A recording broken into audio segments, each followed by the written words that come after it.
grande surface yi bu ñu ko waxee moom mooy boutique yu mag yi. boutique alimentation yu ngand yi. yu ngand yi nga xamante ne bii bañ ko tàmbalee gis Ahmed yàggul noonu à peu près ay 2015 la ñu gis explosion mu ñëw carrément ci espace sénégalais bi waaye dafa jur coow lu bëri. ba am ñu ci dem ne dafay yàq li nga xamante ne bii mooy sunu koom-koomu dëkk loolu moo tax Ahmed ñu teg point boobu ne lan la ban apport la mën a am en fait ci économie réew. léegi nag pour indi ci tontu dañuy dem rek seeti ki nga xamante ne bii mooy économiste di Meissa Babou ñu dem. ayca. marché soo ko waxee Sénégal ñu xam ko ñu koy wax grande surface yàlla dafa def Sénégal da ko yéex am ndax ñett fi no amoon Bourguiba Saam ak Saru ñett rek la woon amutoon Ndar amutoon Tëngéej amutoon Mbàkke gama dëkk amul fenn. yàlla dax ñu ci doxu marché économie bi nag ñu dem ba si yàgg ñu doog gis nag ay tubaab ñëw fii soppi ñun suñu aada ndax ñun suñu aada mooy dem jënd ci bitig boo xam ne nii dafay xumb lool jaxasoo comme bitig yi ñu am ci koñ yi ci gënoon civilisé avant lii di am ñu ngi leen tuddoon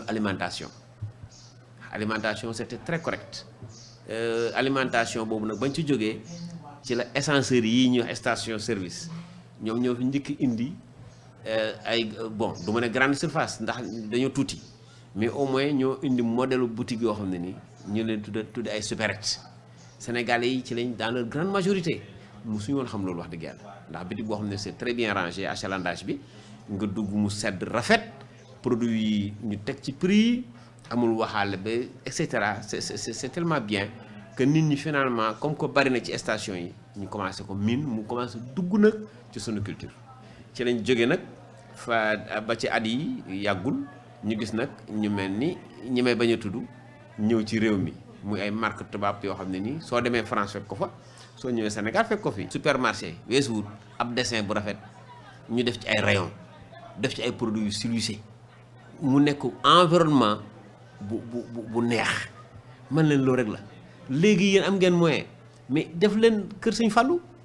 man murid laa du ma romb kër Sëñ Saliou man di dugg feneen la réponse doit être technique foofu lañ lajja ñoom moo tax tey Auchan ñoom lay utiliser léegi nag ki ne day daane économie Sénégal peut-être comprendre wul ndax tey Auchan il faut mu tudd ko daal 90% produits yi muy jaay ay sénégalais ñoo ko koy jox ñooy fournisseur am mais dafa daane économie Sénégal moom d'accord ma ci. avantage état moom ay impôt ki taxe la ñun nit ñi consommateur ak ba deuxième avantage Sénégal yi fay liggéey troisième avantage bi ñun consommateurs yi la ñun ñoo am léegi produit yu sell ñun ñoo am prix bu normal kon man gisuma ci ngaañ ci économie. ñu koy jaajëfal bu baax a baax moom Meissa Babou di économiste Ahmed dégg nga ko ni mu ñëwaatee ci intérêt bi nga xamante ne bii grande surface yi moom la am surtout yi nga xamante ne dafa jóge biti réew ndax gis nañ coow li dafa bëri woon loolu fi ñuy ñëwee rek mooy Ahmed ñun li ñu taamoon a gis moom ñëwaat na ci historique bi mooy boutique yi nga xamante ne dafay nekk ci koñ yi di am produit yu nekk waaye gis nañ ni répartition bi dafay jaxasoo te itam hygiène beeg yu ni mel daaw ci woon am par la suite ci lañ commencé gis nànk li nga xamante ne bii mooy ay supérette ñëw di installé wu ñu gis itam ay xeetu boutique yoo xamante ne du ay grande surface waaye ci biir station yi lay nekk ñu gis ni xeetu boutique yooyu moom lañ gën a yaatal nekk carrément ay grande surface yoo xamante ni ci grand commerce ci xeetu grand commerce yi lañ leen di woowee ndax dafay yaatu te itam dafay am achalandage maanaam rangé boo xamante ni dafay mucc ayib tey boo ci duggee da ngay nekk à l'aise pour def say courses waaye dafa bokk ci intérêt yi nga xamante ne bii grande surface yooyu moom la am produit boo fa jënd da ngay gis ni que dañ ciy bind 18% TVA TVA boobu noonu ci état lay dem directement te rappelé woon naa fii ni que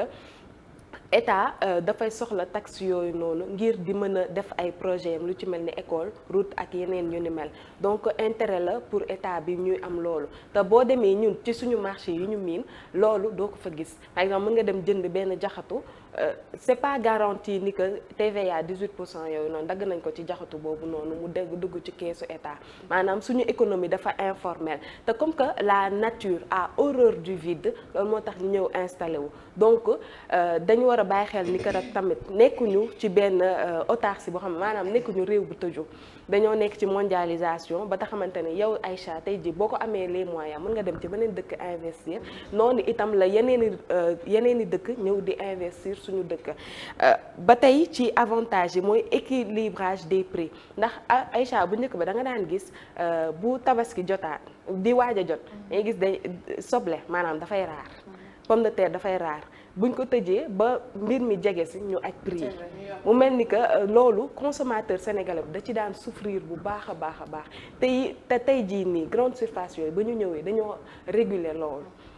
te sax boo xoolee des fois ñoo lay gën a yombale que suñu boutique yooyu li koy indi nag mooy ñoom déjà dañuy jënd en grande quantité te itam leneen foofu laay jaaree pour wax ko mooy ni que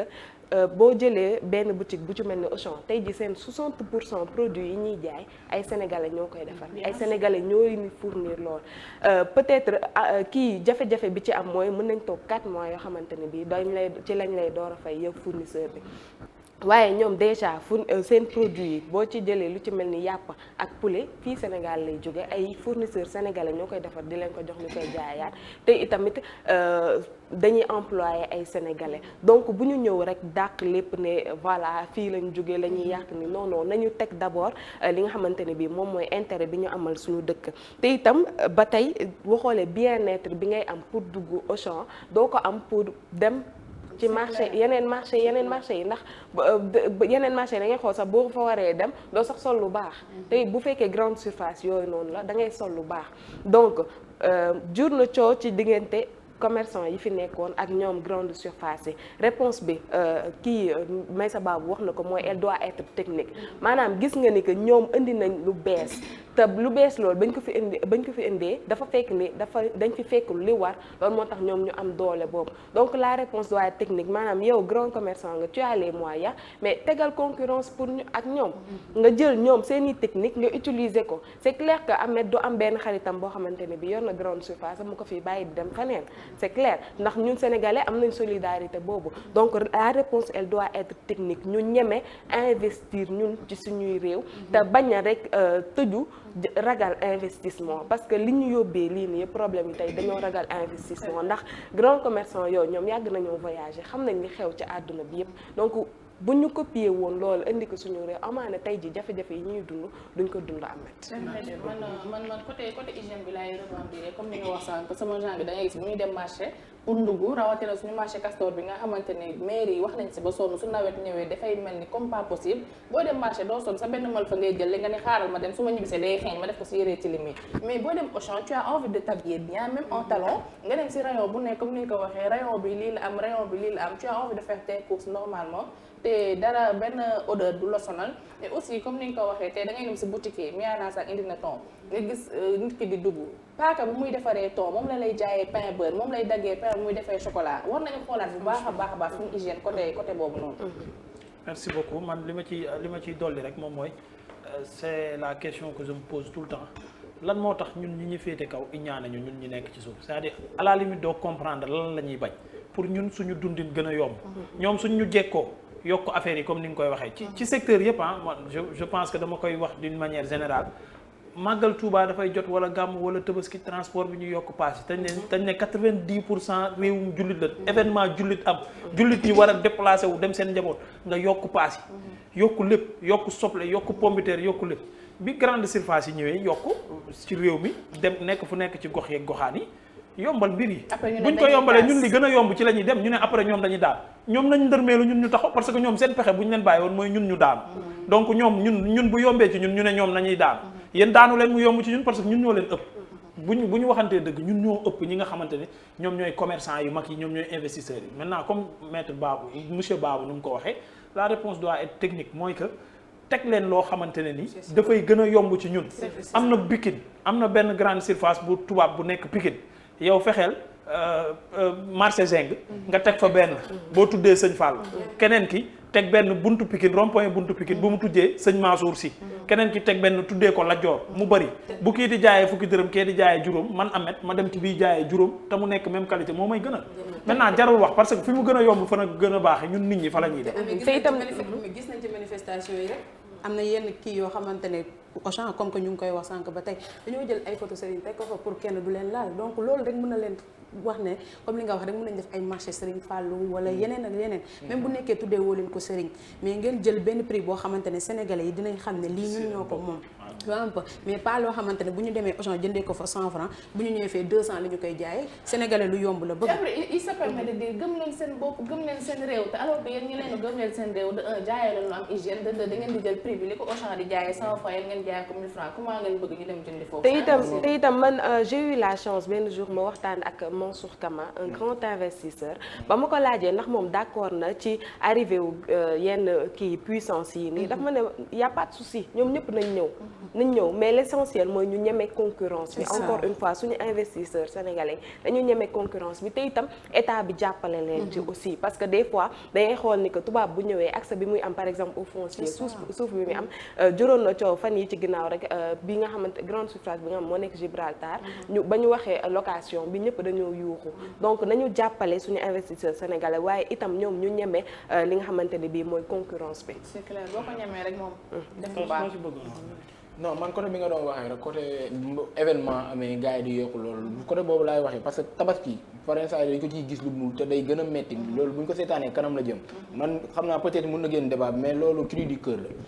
parce que tabaski yi di ñëw nii yëpp yi ñu passé nii yëpp dañuy gis gars yi dañuy jël xar yi aj ko prix yoo xamante ne dama taxaw benn waaye mu wax mu lu am solo mu ne ma ñun Sénégal suñu njiitu réew yi bu ñu jekkoo di ñu def lu metti bu ñu kaas parce que ñun suñu biir sax bu ñu jekkoonte dañuy defante lu metti wax loolu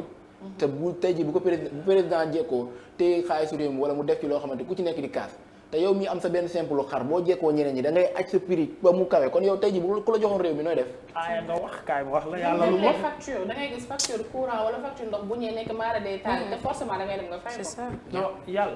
moo ne dëkk bu nekk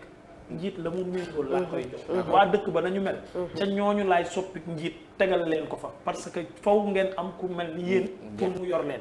la preuve ñun dañuy iñaanante suñu biir dañuy worante suñu biir lu ñu waxante duñ ko def ku la leb du la fay koo joxante rendez-vous du ko respecté xoola suñu politiciens yi buñ ne la 15 heures la ñuy ñëw meeting sa kon 17 heures la ñuy ñëw buñ ñëwee meeting ba luñ la dig bu ñu faloo duñ ko def moom la ñuy defante suñu biir c'est tellement naturel amul sax complication donc bu ñu bëggee am njiit yu baax ñun nañu baax bu ñu bëggee am njiit yu ñuy yërëm ñun nañu yërëmante suñu biir ba pare il se permet de dire mais am na benn anecdote dama dugg ci boutique bi fekk ma jóge Auchan jënd ay cornflakes et tout ça ak sachet Auchan bi ma ñëw ba ci koñ bi teg ko foofu ma ñëw ma ni boutique bi ça va jàll jaay ma ko mu ngi sachet Auchan bi dama demal jënd ko Auchan ma ne ko mais attends lan mooy demal jënd ko Auchan laa am jëndee sama cause laa am envie jëndee sama cornflakes de quoi je me mêle bu ma mënee jaay nga jaay moo mënul jaay bul ma jaay donc pourquoi pas ñuy def comme ñoom Auchan moo gën ñuy jéem a comme Ameth ni mu waxee di iñaanee Auchan cornflakes xam nga cornflakes en tout cas gis nañ ni que daal am na ay sénégalais yoo xamante ni